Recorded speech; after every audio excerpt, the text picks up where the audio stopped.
This is where all the hormones are, and that's why you want to put the root hormone over here.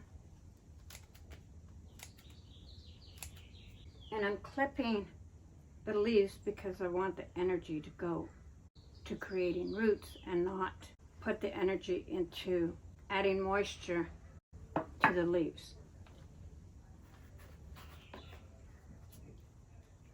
And this whole test is trying out which method works better, the vermiculite or the perlite here.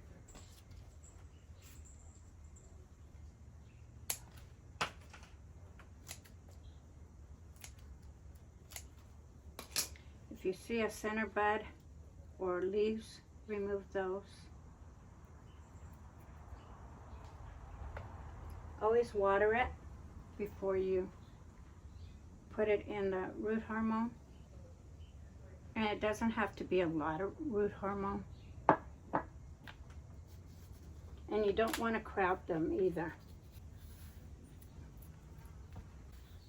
You also want to make sure that whatever container you're using, that you do not have the leaves touching the top part, because you are going to be covering this. This is just creating more of a greenhouse effect. On your perlite and your vermiculite, you want to make sure that it's got moisture, a little bit of moisture in a clump, and not sopping wet, because otherwise you're going to create mold or rot. So just keep that in mind as well. When you're using your scissors or your nippers, whatever it is that you're using to cut your plants, make sure they're nice and clean. You can use alcohol, or you can just wash them with soap and water. I just washed these with soap and water. And so I've got my broomstruck. Put that right here. This is ruby slipper. So I'll do it right here, because this is from this point on. This here is a snow sickle, and this one here is a snow sickle.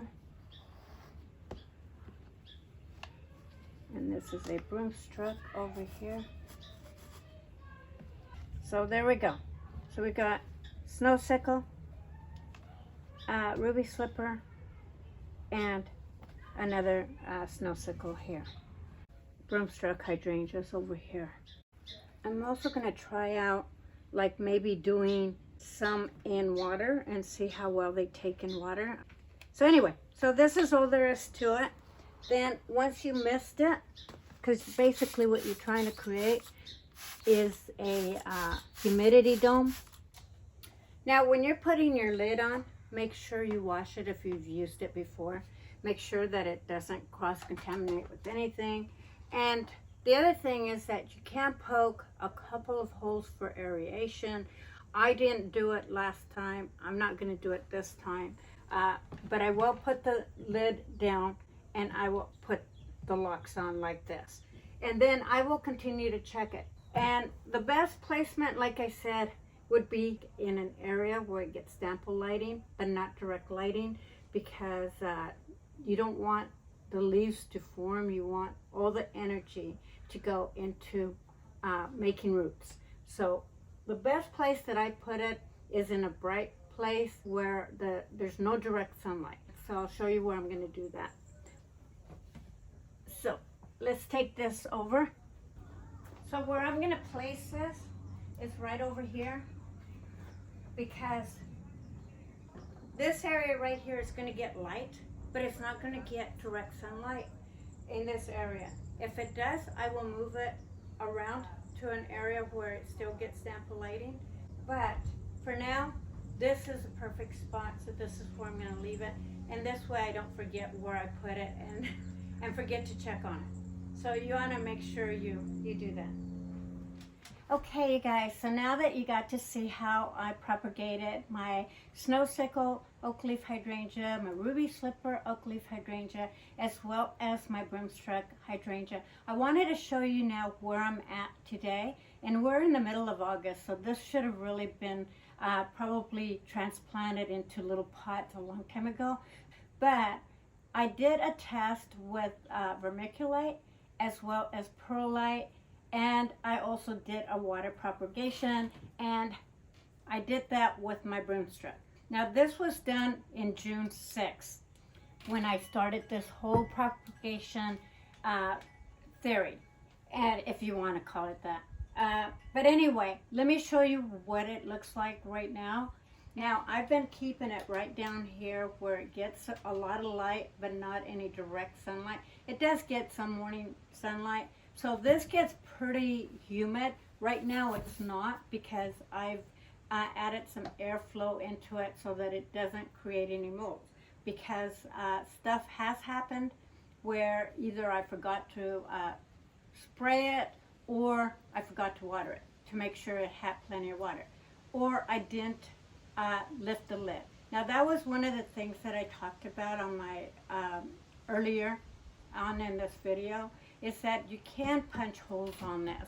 I don't do that because it is so much easier to just lift it and push it over to a side just ever so slightly, and that's what I was talking about. And sometimes I'll do that just to relieve some moisture from inside, and then when I see that it's kind of clear like this, I will just push it back and lock it and place it right back.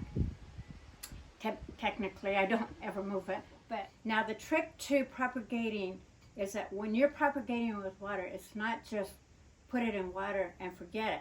You have to put it in water, put it in a well-lit area, but not where it's getting direct light, because otherwise your water's going to be molded a lot faster.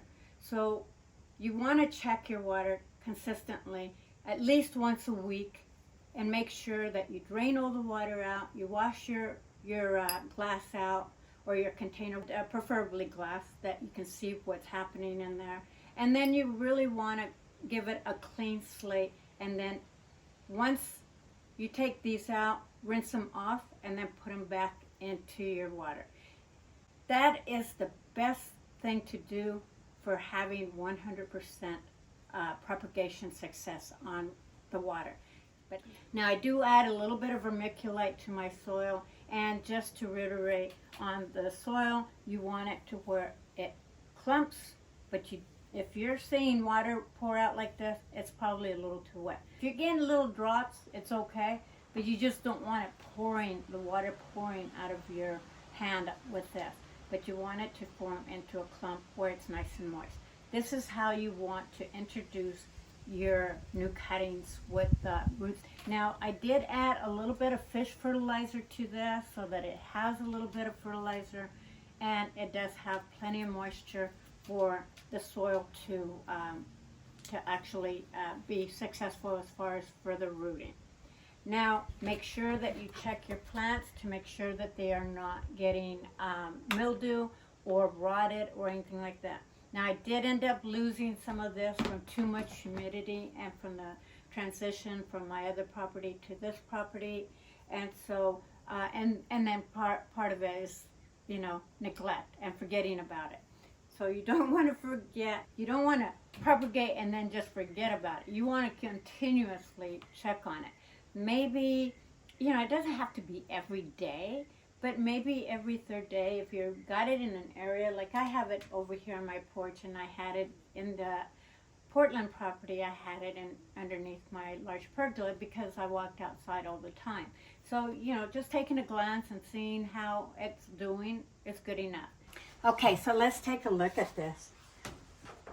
Now, I've already kind of peeked at what they look like, but I've never peeked to see how well they have propagated.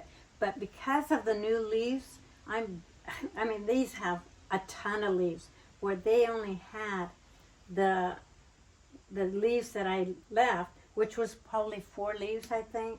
But something else that I didn't explain really well is that the reason for cutting your leaves is for 2 reasons.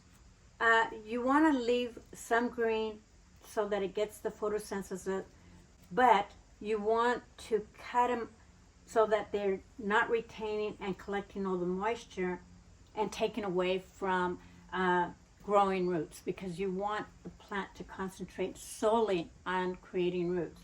And that is the main reason for cutting your leaves. Now you could cut them even further down because they don't need a lot of greenery on them. It's just for the photosynthesis so that they can continue to grow and be strong. The reason for this is because we are nearing the end of the season, and so the leaf color on oak leaf hydrangeas will turn, and so that's what you see here. It's just the transition of going into fall colors. The broomstruck has a little bit of just some spotting on it, but overall it's got leaves on it, and yeah, it's got new leaves on it, so we'll see how those do. But if those fail, then these ones definitely will be successful. As you can see how much root is on here. It even has little leaves. I don't know how well you can see, but I'm getting some leaf form right up here. So I could literally, and I am getting some leaf form on this node as well. The one thing about broomstruck, they like even moisture. So they pretty much, how I showed you the soil that I'm going to be putting them in, that's the kind of environment they typically like. So you do want to water them a little bit more than the oak leaf hydrangeas. The oak leaf hydrangeas are pretty hardy. I mean, they are the top of my list of hydrangeas. I highly recommend oak leaf hydrangeas because they do well with the sun and they do well in shade. So, but keep in mind that if you put them in shade, that they still need at least 4 hours of, sunlight for them to bloom. But definitely they can tolerate the sun a lot more than, I would say, the broomstruck. The broomstruck definitely need morning sun, afternoon shade. But yeah, as you can see, all of my broomstruck that were over here died, probably from lack of water, because if I go like this is plumb dry.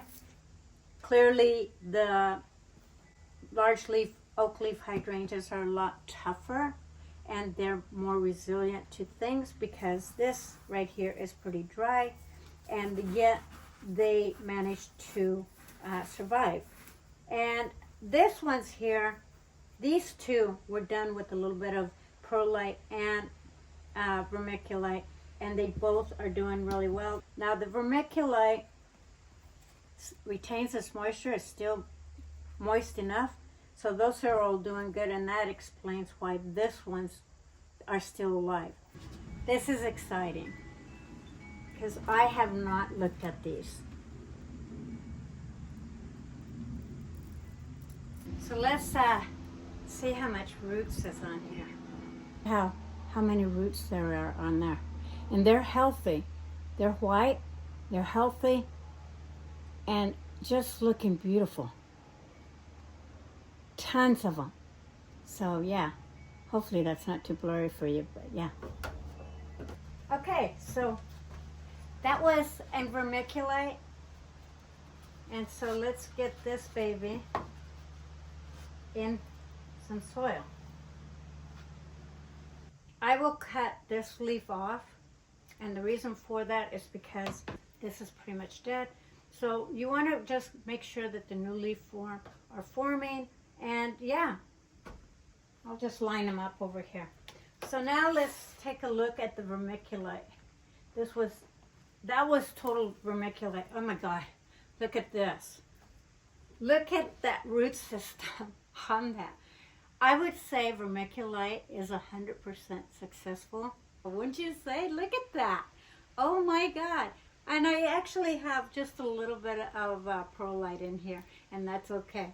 So yeah, so I'm going to, for the most part, leave it as it is, and yeah, just plant it.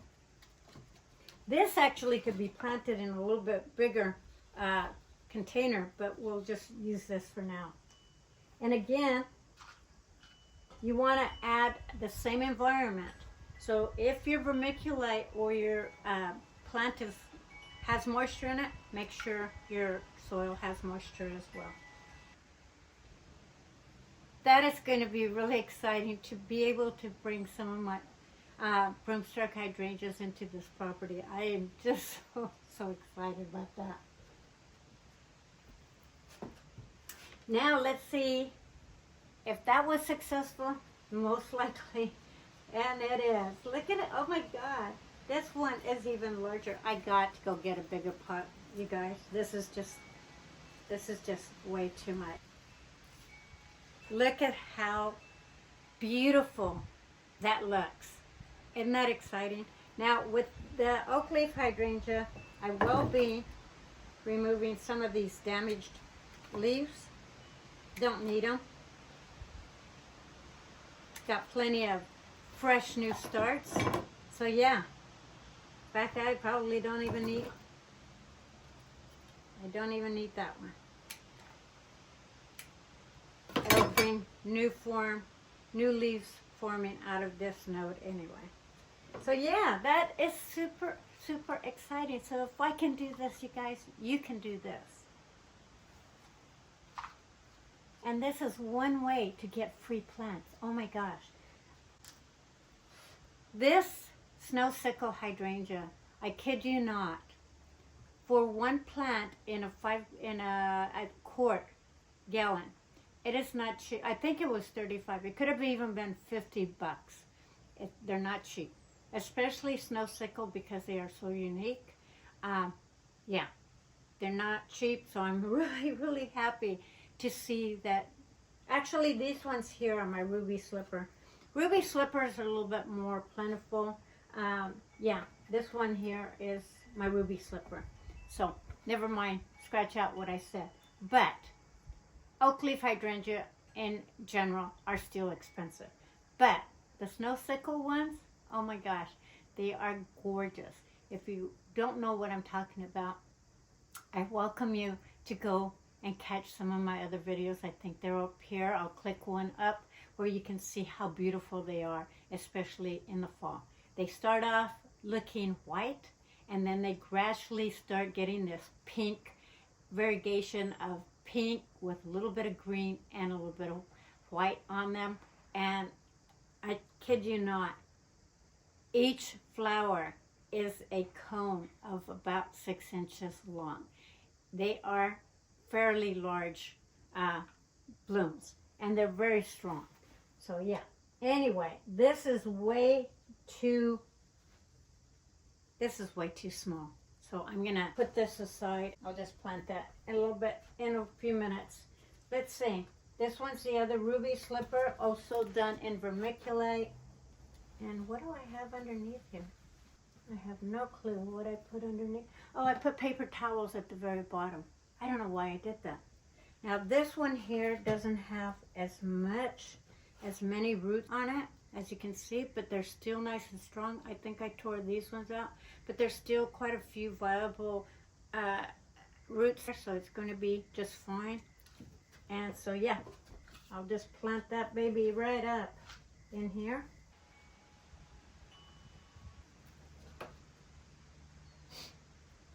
Okay, these ones here are now my large leaf oak leaf snow sickle.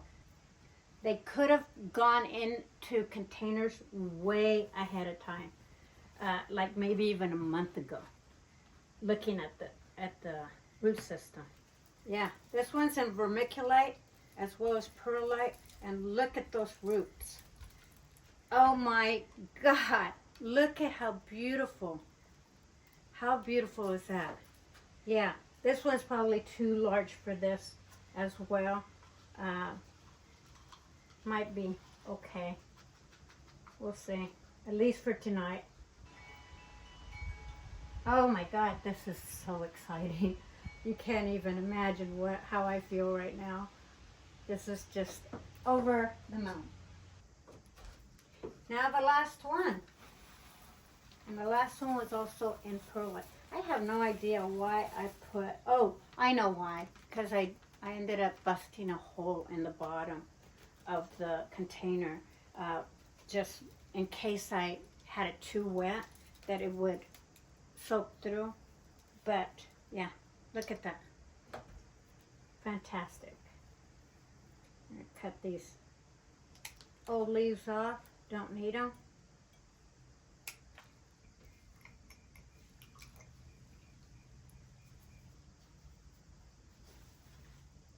Now again, this container, you really want maybe the next size up for this much of a root system. Maybe even a little quart container,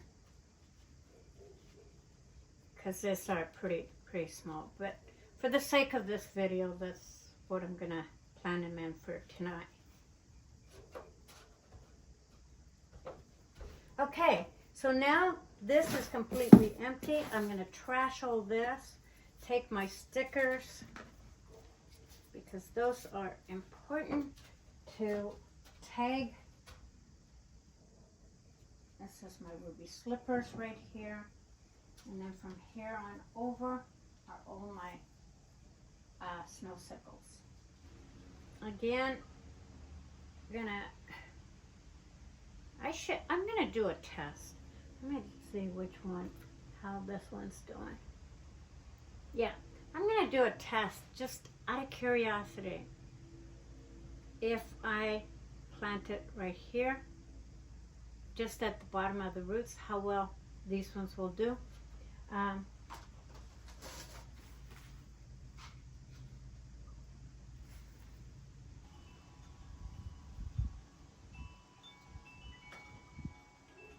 This is going to grow. It's going to get more leaf form. So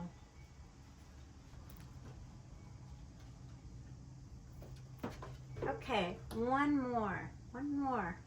Look at how beautiful those roots are. And this one is trying to grow some leaves down here too. Put it right in there. And then I'll keep you guys updated. There. Doesn't look like much, but it'll grow. Especially now that it's got some fertilizer and yeah, just some moisture. I'm gonna show you guys something here.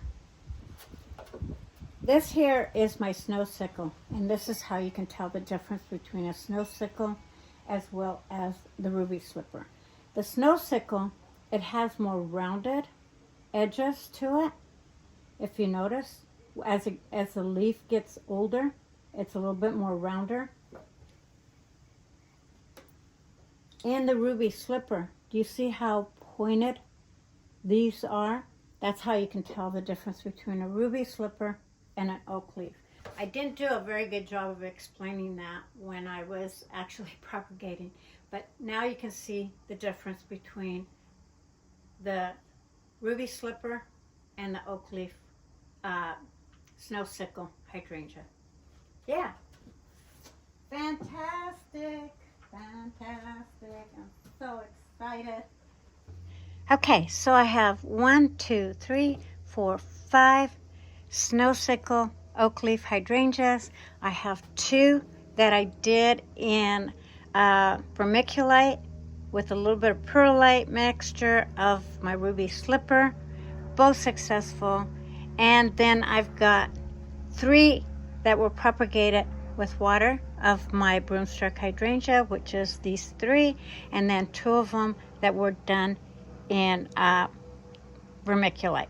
So yeah, isn't that beautiful? Okay, so I took them off the banister because I didn't want them to fall down. This is pretty sturdy, but you know, you never know. Could get a crosswind overnight and then they topple over, and that would be devastating to me. So this is where I'm going to put them, but this can now start introducing them even more so to the air, the night air, the elements, the sun in the daylight, so that they can start getting stronger and creating more foliage and just more root system. So the next step from here would be to transfer these into maybe a quart size container, and then come next spring they'll be ready to plant in the ground, and that will be really exciting. I've got, look how many free plants I brought with me. And all I did was clipped a cutting from my existing plants. And now I saved a ton of money. So by doing this, and if I can do this, I know that you can do this, because this was a total test on doing vermiculite and perlite and water, and you can see how successful it was. Yeah, so yeah, I have no doubt you can do this if I can do this.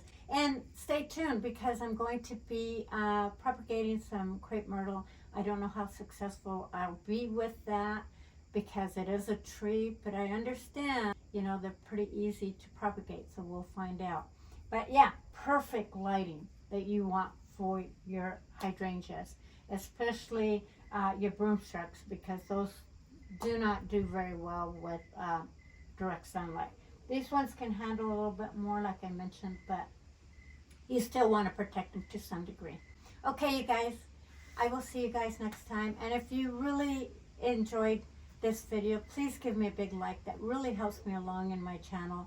And if you want to see more about propagation or see more of what I'm creating next, please don't forget to subscribe and hit that notification button so you catch me on all my videos. And thank you so much for watching. Love you.